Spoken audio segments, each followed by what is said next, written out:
прадстаўнікі нацыянальных меншасцяў, яны больше патрыёты былі Беларусі, так, чымся людзі, якія называлі сябе беларусамі, але не хацелі па-беларуску размаўляць, напрыклад, так, толькі ўсё арыентаваліся на нейкі савок. Попри ось такі різні інколи політичні погляди, ми творимо єдину націю, і зараз ми, здається, як ніколи єдині. Мы ўсе разам павінны тварыць вось такія сем'і, таксама нацыянальна ў палітычным сэнсе, і можа быць абсолютна рознае паходжанне, але ты можа быць патрыётам сваёй зямлі, сваёй краіны.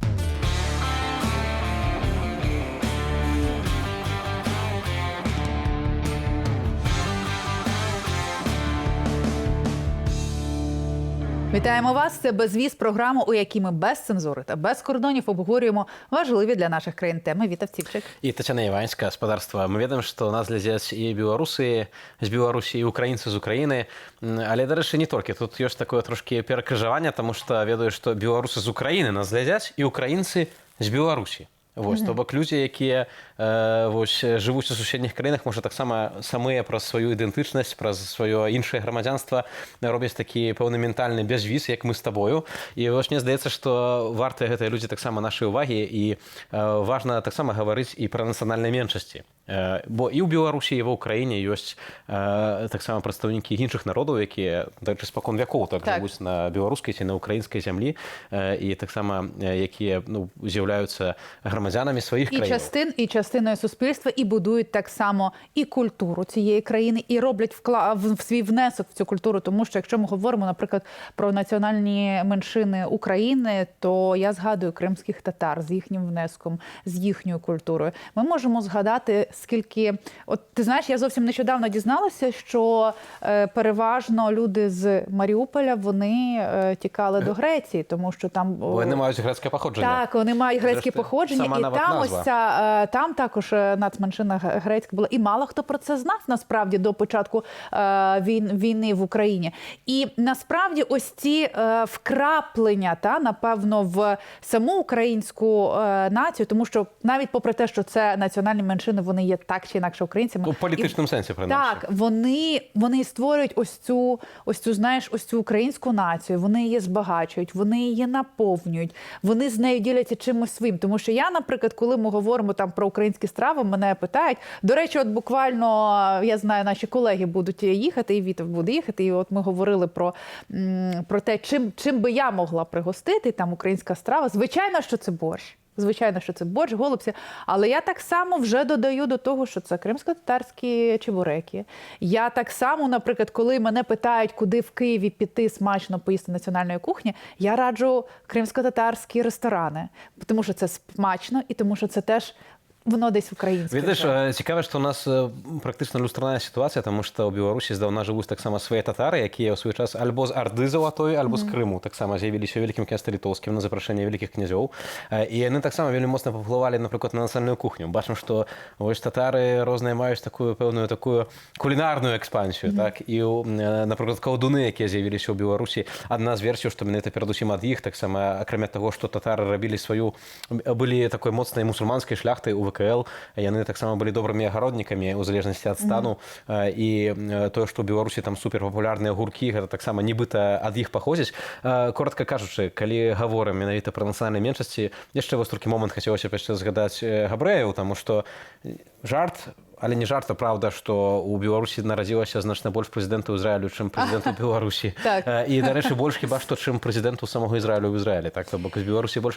І гэта ўсё пераплятаецца на працягу стагоддзяў, так? І гэта уплывае таксама, проста на сутнасць народу, на сутнасць людзей, якія жывуць. Так, але тут варто також, от ми з тобою про хороше, про позитив. На жаль, коли ми говоримо про сучасність, ми говоримо про те, що політика, вона є скрізь, вона є в музиці, в культурі, вона є в спорті,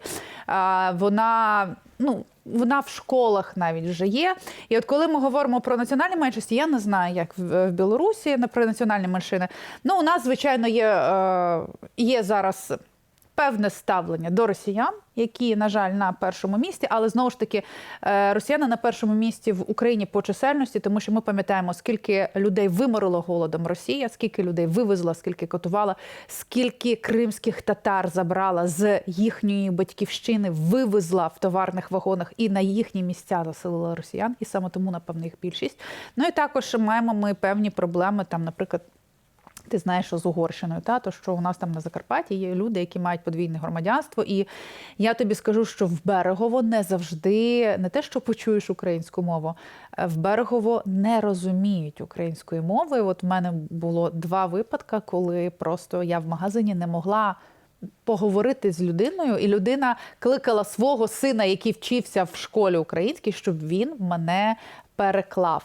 Таке теж буває. Але все ж таки, попри ось такі різні інколи політичні погляди, ми творимо єдину націю, і зараз ми, здається, як ніколи єдині. Калі кажам таксама вось пра расійскую меншасць у Беларусі, яна таксама на першым месцы, і таксама гістарычна ўсё ж такі гэта перадусім ўсё ж такі перасяленцы ў часы Савецкага Саюзу, савецкія афіцэры і так далей у значнай ступені. Аднак мне здаецца, што варта таксама не ўпадаць у пэўную такую пастку прывязкі да этнічнасці і пэўных такіх стэрэатыпаў, таму што трэба памятаць, як бы там ні было, мы ўсе грамадзяне сваёй краіны, так, і грамадзяне Беларусі, нават і грамадзяне Украіны, і трэба, і гэта вельмі важна, каб мы таксама шанавалі адметнасць, але не, як то гэта сказаць, не сартавалі так людзей. Так, але тут, власне, так. Але, Вітав, ти погодься, що тут має бути повага. Повага до мови країни, до культури країни, в якій ти живеш, і до звичаїв цієї країни.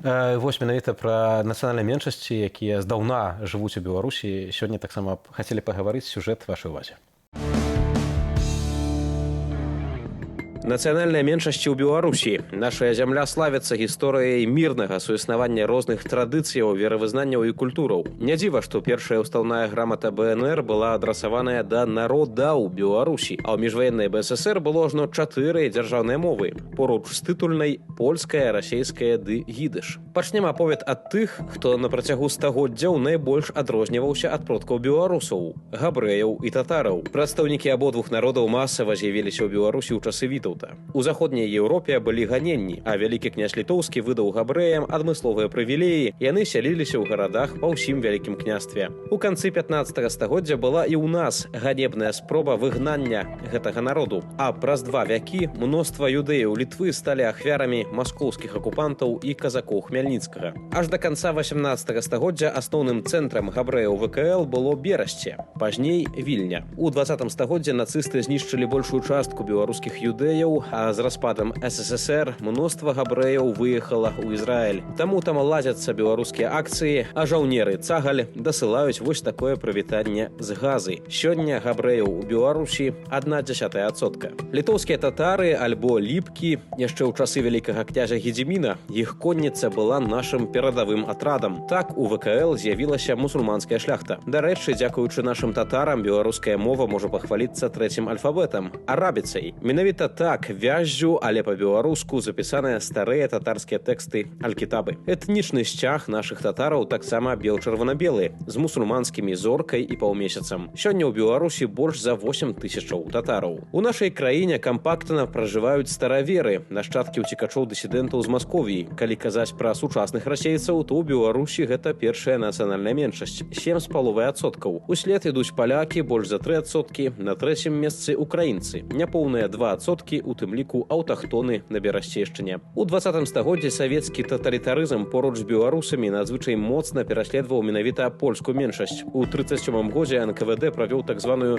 польскую аперацыю. Больш за 100 тысячаў палякаў у Саюзе былі расстраляныя. А пасля другой сусветнай сотні тысячаў жыхароў заходняй Беларусі з'ехалі жыць у Польшчу. Сёння рэжым Лукашэнкі працягвае ціснуць на беларускіх палякаў. Іх незалежны звяз пад забаронай, а адзін з лідараў, журналіст Анджэй Пачобут, асуджаны на 8 гадоў зняволення. Адзіныя 2 польскія школы перавялі на расійскую мову навучання. Падобна рэжым пераследуе і літоўскую меншасць, якая налічвае больш за 5 тысячаў чалавек. Іх школы і грамадскія арганізацыі закрылі разам з сістэмным і паслядоўным згортваннем беларускамоўнай адукацыі. Гэта можна падсумаваць словамі палітвязня Анджэя Пачобута. Лукашенка будуе ў Беларусі другую Расію.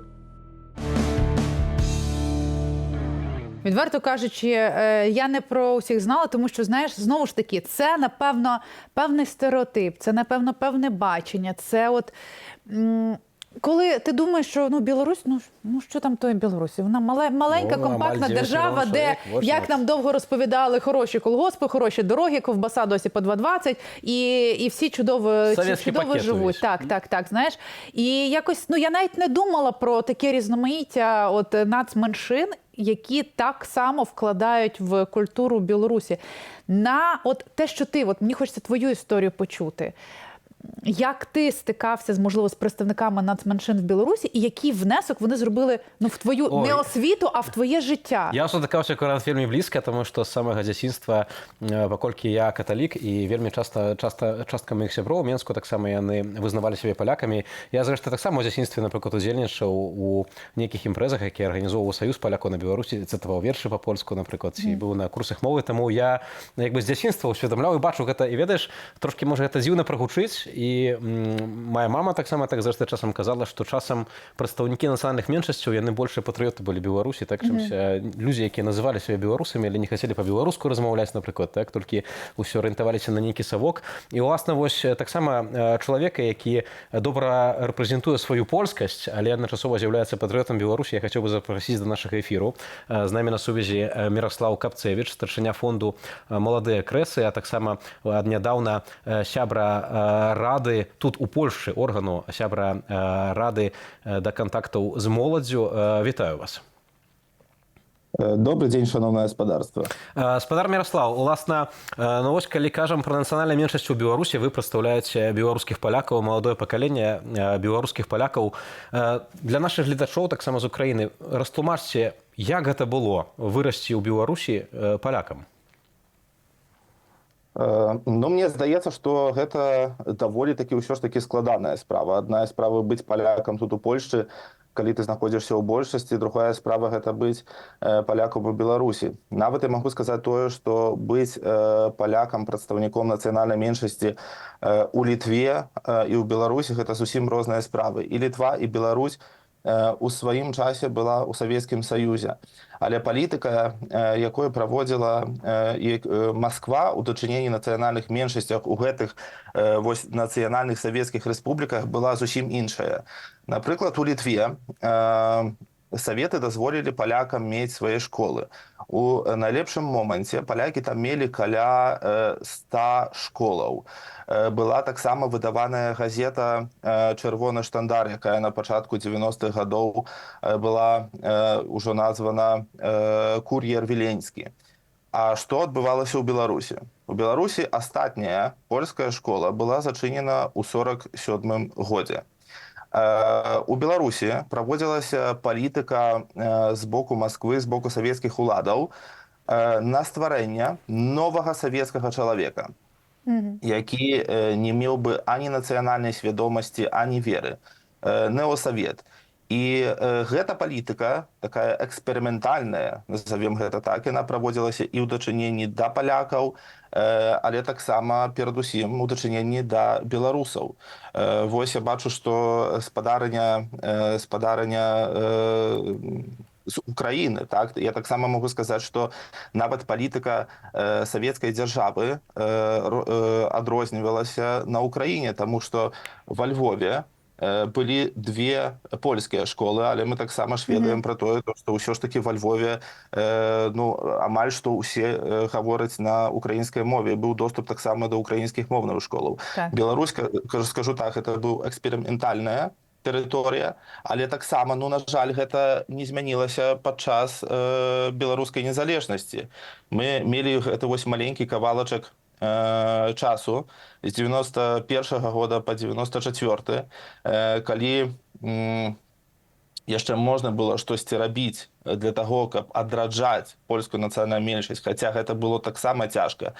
Перадусім з таго прываду таго, таму што на месцах заставаліся чыноўнікі яшчэ старыя, савецкія, якія блакавалі некаторыя ініцыятывы. Але калі да ўлады прыйшоў Александр Лукашенко ў 94-м годзе, я не скажу, што гэта было ад самага пачатку, але ўсё ж такі ён не з'яўляецца беларусам. Ён з'яўляецца савецкім чалавекам. Так? І таму для яго стаўлення да Польшчы, да еўразвязу, да агульнага захаду было ўжо ад самага пачатку негатыўнае. Так? І калі вось ён уже пачаў, скажем так, ваяваць з беларускай большасцю, з беларускімі арганізацыямі апазіцыйнымі, між іншым з БНФ, але таксама з іншымі арганізацыямі, якія развівалі беларускую культуру і мову, тады ён уже ўзяўся за польскія арганізацыі. І вось я магу нават сказаць, што першы прыклад таго, як хацелі знішчыць ЗПБ, Саюз палякаў у Беларусі.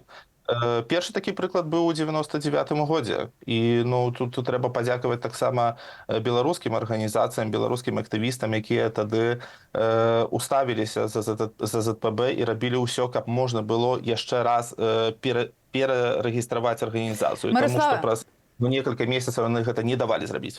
Я хотіла б запитати, от, власне, про зараз. Яка зараз політика Лукашенка до національних меншин? Чи утискаються їхні права? Ну, тому що це, з одного боку, це від мене дуже дивне питання, тому що я розумію, що самі білоруси в Білорусі стали нацменшиною, тому що їм забороняють спілкуватися білоруською, в них немає навчання білоруською, кенселиться білоруська культура. Але тим не менше, ну, нацменшини теж є, і в них є своя мова, в них є свої традиції, в них є певні свої усталені правила життя. От що зараз, якщо ми говоримо про сучасність, яка національна меншина найкраще зараз почувається в Білорусі і яке взагалі ставлення до нацменшин в Білорусі?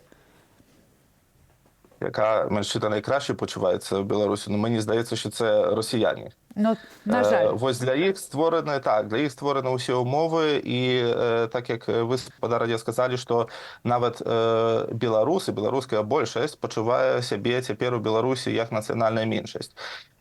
Я представник польської національної меншості, але ось тут таку піночку маю з гербом пагоня, яку атрымаў Літва, Беларусь, Польша. Гэта для мяне вельмі блізкія краіны міжмор'я. Таксама хацеў бы выказацца наконт літоўцаў, якіх насамрэч не шмат у Беларусі, каля 30-40 тысячаў.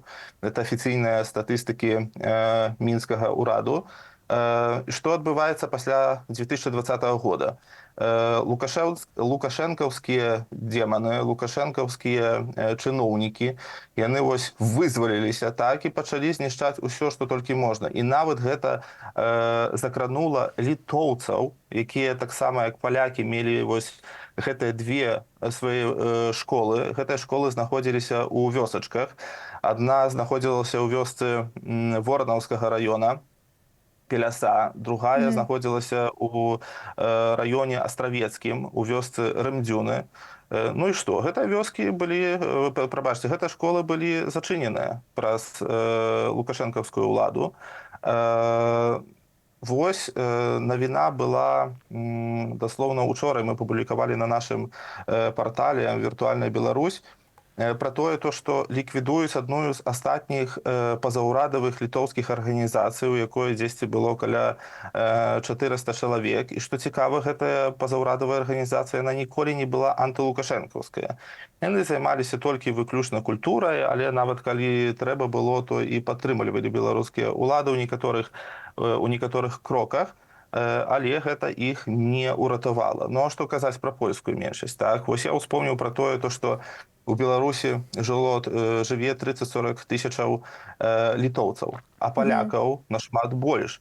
Толькі па дадзеных лукашэнкаўцаў беларускага рэжыму у Беларусі жыве каля 300 тысячаў чалавек. Але мне ўсё ж такі здаецца, палякаў, але мне ўсё ж такі здаецца, што Лукашенка, яго чыноўнікі лічаць палякаў Беларусі таксама, як і галасы на выбарах.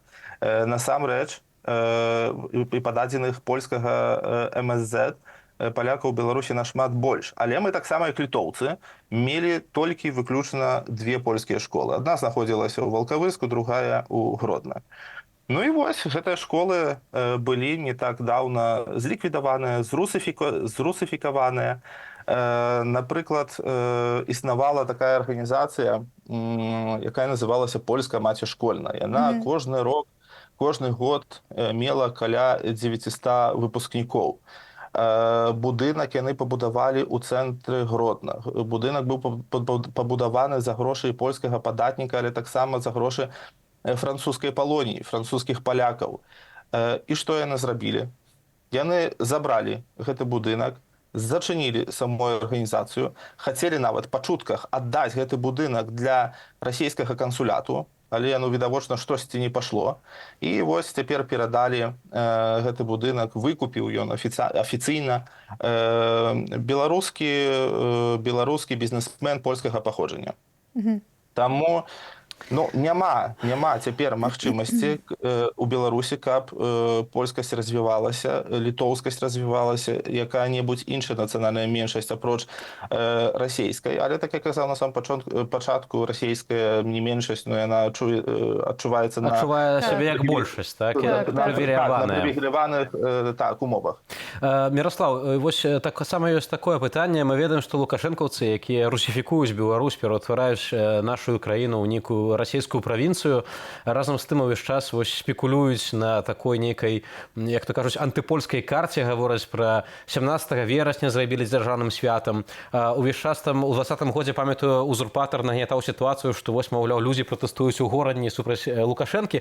Гэта азначае, што Польшча хоча анексаваць Гарадзеншчыну і так далей. Ну, і ведаем, Ой, ну увесь гэта Лукашенко так. про поляків і щодо України Пастаянна, також гэта ўсялякі казав. абздуры. Так. Вось, ўсё ж такі, Міраслаў, вось, як патлумачыць можа людзям, якія не до конца там разбіраюцца, разумеюць, што калі ты грамадзян Беларусі, напрыклад, польскай нацыянальнасці альбо нейкай іншай нацыянальнасці, гэта не азначае, што ты не любіш сваю краіну, і каб людзі не паддаваліся проста на нейкія такія маніпуляцыі прапагандысцкіх медыяў.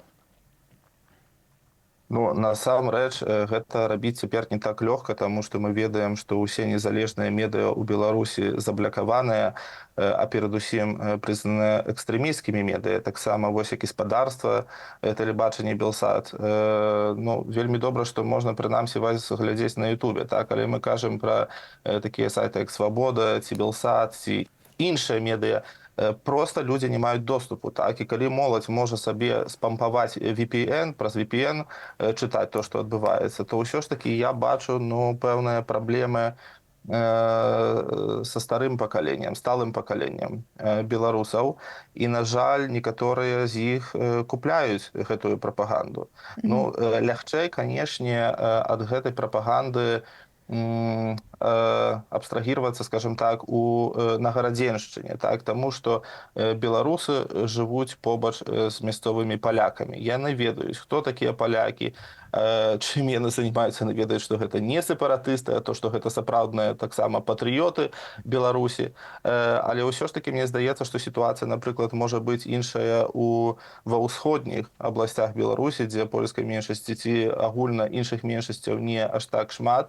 Ну і гэта вось прапаганда можа ўплываць на сталое пакаленне беларусаў. Але ўсё ж такі, калі мы кажам пра вось гэты ўзрост сярэдні, так, ці малодшы, мне здаецца, што ўсё ж такі людзі менш паддаюцца на такую прапаганду, таму што, ну, беларусы і палякі заўсёды жылі мірна, так. Мы таксама ведаем то, што мы мелі супольны гістарычны досвед у рамках Рэчы Паспалітай, Вялікага княства літоўскага.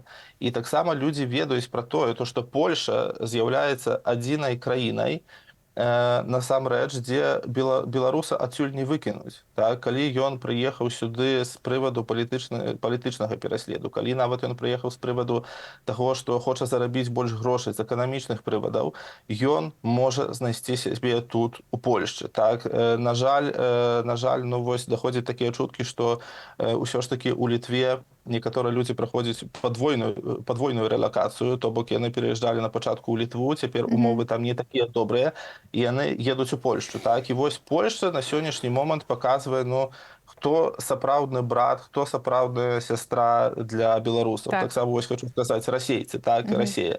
Калі беларусы падчас пратэстаў уцякалі ў Расію, што адбывалася? Расійскія ўлады хапалі гэтых людзей і перадавалі ў беларускія вязніцы, у беларускія турмы, дзе людзей збівалі, нішчылі ім здароўе. Так? Польшча, на шчасце для беларусаў, гэта, ну, можна сказаць, другі дом цяпер. Ну, мені здається, не можна тут навіть порівнювати цивілізацію і Оркостан. Так, тут, на жаль, так і є. Міраслаў, дзякуй вялікі вам, што далучыліся да нашага эфіру. З намі на сувязі быў старшыня фонду «Маладыя крэсы» Міраслаў Капцевіч. І калі вось кажам пра тое, што Польшча гэта другі дом для Беларусі, для беларусаў, я таксама, як беларус, пачуваюся тут практычна дома, але ўсё роўна хочацца да свайго мець магчымасць вярнуцца да свайго першага дома, так, для таго, каб людзі не былі вымушаны ўцякаць з Беларусі, а проста спакойна маглі жыць на сваёй роднай зямлі і менавіта, дарэчы, не толькі беларусы, просто нарадзінцы Беларусі, так грамадзяне Беларусі, беларусы ў палітычным сэнсе, вось як, напрыклад, спадар Міраслаў, які таксама цяпер знаходзіцца на тэрыторыі Польшчы і нават, я думаю, і не можа вярнуцца ў сваю родную Ліду. Щодо того, що білоруси почуваються національною меншиною в Білорусі, то я тобі скажу, що у нас був період, звичайно, що за часів Яника, коли українці теж почувалися десь національною меншістю. Ну, принаймні, я особисто, мої знайомі це відчували, коли я для своєї дитини не могла знайти україномовного садочку, україномовного гуртка. Просто не існувало. Коли ти заходиш, це зараз, коли ми говоримо про книжки, коли видавництво Фоліо, коли наш формат, коли ти береш українську книжку, вона якісна, вона написана українською мовою. Раніше в книгарнях було дуже багато російськомовних книжок. І тут теж десь ми відчували себе національною меншістю. Що ж до зараз, то через те, що ми йдемо до Євросоюзу, через те, що Євросоюз дає нам зелене світло, ми маємо дещо змінювати свої закони, які також стосуються національних меншин. От, власне, про те, скільки національних меншин живе в Україні, хто вони і який закон зараз прийнято для того, щоб ми стали вже офіційно частиною Європи, про це мій сюжет. В Україні живуть представники понад 100 націй. За даними останнього перепису населення, національні меншини в Україні становили 14 мільйонів осіб, або більше 27% від усіх жителів України. Найчисельнішими з них є росіяни, євреї, білоруси, молдавани, болгари, поляки, угорці, румуни, греки, татари, вірмени та інші. Перше місце серед національних меншин в Україні за чисельністю представників займають росіяни. На другому місці євреї, за ними йдуть поляки. Та, напевно, чи не найвідомішою нацменшиною України є кримські татари, які, як і українці, були скалічені совєтським минулим, пережили голодомори та депортацію. Зараз, попри дезінформацію від росіян, українська держава гарантує всім національностям право на збереження їх традиційного розселення і забезпечує існування національно-адміністративних одиниць. Крім того, представників народів та національних груп обирають на рівних правах до органів державної влади всіх рівнів. Восени цього року, під час повномасштабної війни в Україні, Верховна Рада схвалила закон, який регулює питання реалізації прав і свобод осіб, які належать до національних меншин. Законом надано визначення поняттю «національна меншина».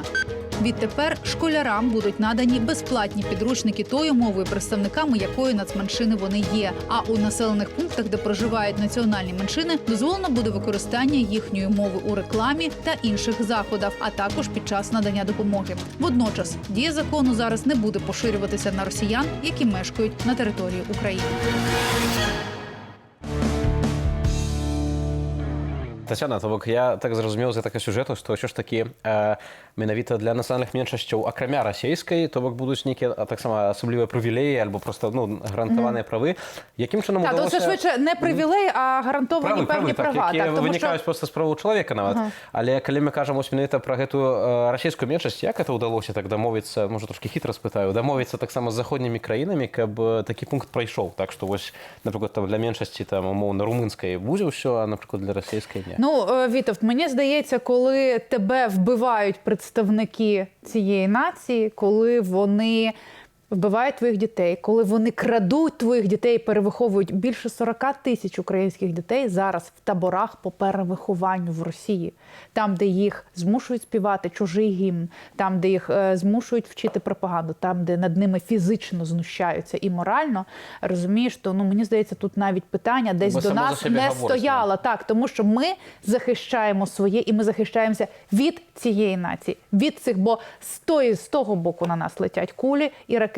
І росіяни, якщо ти подивишся по опитуванням, хочуть нас вбити. Тому, мені здається, тут абсолютно справедливо і до нас не мало би бути питань. А те, що питання, наприклад, тим самим Орбаном з Угорщини, він спекулює на руку Росії, то це тут теж так, тому що в нас взагалі ніколи не було певних проблем. І навпаки, от всі закони, які стосувалися національних меншин, вони були якраз для того, щоб людина, яка є представником національної меншини, вона має знати державну українську мову, тому що, якщо вона її не буде знати, вона не може там піти вище по кар'єрі, вона не зможе стати держслужбовцем. Тому тут теж, знаєш, була певна опіка над цими нацменшинами. Звичайно, що пан Орбан вирішив поспекулювати, причому граючи на руку Росії. І ми війни ще такими речами займається. Так, ще під час війни. І ми ось прийняли такий закон, який він є. От про це можемо поговорити. І так само, до речі, Так. ось коротко тільки таку ремарку. Бачу господарство у Ютубі питання від вугорців у Закарпатті, які многі, наприклад, відхрещуються від Орбана і кажуть, що ось ми так само громадяни України, ми патріоти України, то, що він говорить на руку Путіну, ми тут ні при чим. Так, тому так само Так. не варто прямих асоціацій проводити. Ні, я кажу суто про Орбана, тому що наші люди, вони скрізь, і наші люди з усієї України, з Закарпаття, з Волині, з Прикарпаття, вони їдуть на схід захищати нашу державу і свою країну. І за неї вони готові помирати. Я хочу долучити політолога Олега Саакяна до нашого ефіру. Олеже, я тебе вітаю. Слава Україні! Героям слава, радий бачити і чути. Олеже, говоримо про національні меншини в наших країнах. І от я перелічувала, у нас справді багато представників національних меншин. І ніколи в нас не було таких якихось, знаєш, претензій, проблем, не знаю, з розумінням мови, з їхнім вступом до вишів. Але зараз, тим не менше, ми прийняли закон, який надає більше прав національним меншинам. І це була вимога Євросоюзу. Хоча ось тут Вітовт мене питає, а як вам вдалося уникнути росіян, щоб ось в цьому законі всі, окрім представників російської меншості. Розкажи, будь ласка, про цей законопроект, що він дає і чому ми його прийняли, і наскільки він зараз важливий. Ну, давайте перш за все від контексту. В Україні дійсно це питання на сьогодні виникло виключно як вимога Європейського Союзу. І, зокрема, як імплементація вже частини змін в профільне законодавство, яка почала створювати певний дисбаланс, його потрібно було вирішувати. І, зрештою, ми бачимо, що як тільки цією темою зайнялися, то почали вилазити певні там проблемки, зокрема, і маніпуляції наших сусідів, зокрема Угорщини, з темою угорців України. І тут треба чітко розділяти, що в Україні є, по-перше, корінні народи. Це ті народи, у яких немає іншої держави, і українська є для них материнською. Наприклад, кримли, тобто кримські татари, як прийнято по-радянськи називати, карими, кримчаки. Є національні спільноти. Навіть закон у нас називається про національні меншини в скобках спільноти, тому що міжнародна термінологія – це національна меншина, але українська – це, перш за все, національні спільноти, тому що у нас немає більшин, меншин, у нас є спільноти, які проживають на теренах України. В цьому, зокрема, і криється частина філософії українського суспільства по відношенню до етнічного розмаїття. От сьогодні річниця, цими днями святкується річниця і відзначається революції в Україні, Дня Гідності. Це таке свято і річниця одночасно. Річниця зі слізьми на очах, тому що це той момент, коли Україна виборювала життями своїх громадян, перш за все, відчуття власної гідності, свободи і можливості визначати своє майбутнє. І от хто закликав людей вийти на Революцію Гідності? Чому сьогодні цей день святкується? Пан Мустафа Наєм, афганець, пуштун. Хто перші загинули під час Революції Гідності? Пан Жизневський, білорус, і Нігаян, вірменин. Хто етнічно в Україні президент, не приховуючи того, єврейської національності пан Зеленський? Хто був міністром внутрішніх справ ще до недавнього? Арсен Аваков, етнічно вірменин. Хто нам подарував фразу «Доброго вечора, ми з України»? Кореєць Кім, голова обласної воєнної адміністрації Миколаївщини. І я можу так продовжувати цей ряд, демонструючи, що в Україні етнічний фактор походження ніколи не було завадою для того, щоб обіймати найвищі посади, мати повагу в українському суспільстві і, більш того, вписати себе золотими літерами в історію України. І це та модель, яка в Україні розвивалася фактично десятиліттями. І от зараз під тиском, будемо чесними, Європейського Союзу, зокрема, який створився через маніпулювання теми національних спільнот, з'явилася ця 7-ма вимога, в якій змішалося і те, що дійсно Україні треба зробити, і там, де ми не допрацьовували, але і те, що стало маніпулятивними, скажімо, на сьогодні продуктами і стосується не тільки теми власне цих етнічних спільнот. Зокрема, та рекомендація, яку винесла Венеційська комісія, викликала в Україні серйозне обурення. Тому що в частині своїх позицій це суперечить рішенням тієї ж Венеційської комісії по Балтійських країнах. Ну, наприклад, зокрема, там, де стосується російської мови. Чомусь там це розглядалося як пострадянська деколонізація, фактично, а в Україні вже Венеційська комісія суперечить сама собі. Або, наприклад, вона вийшла за рамки своїх повноважень, тому що вони мають право трактувати і рекомендувати тільки в рамках тієї нормативної зміни, по якій вони розглядають. Це чітка рамка, вони не можуть розглядати все законодавство. Тут же ж вони пішли і в закон про освіту, і в закон про мову, і всі інші. По росіянах Україні вдалося доволі легко обійти це питання, тим, що зазначено мови країн Європейського Союзу. І таким чином ми по всіх мовах Європейського Союзу ці правила завели, а по інших мовах це окремо може визначатися українською нормативно-правовою базою. Там, де це не розповсюджується на юрисдикцію фактично європейських органів. По росіянах в нас складне питання, тому що російська мова на теренах України була привнесена не тільки як мова національної спільноти росіян.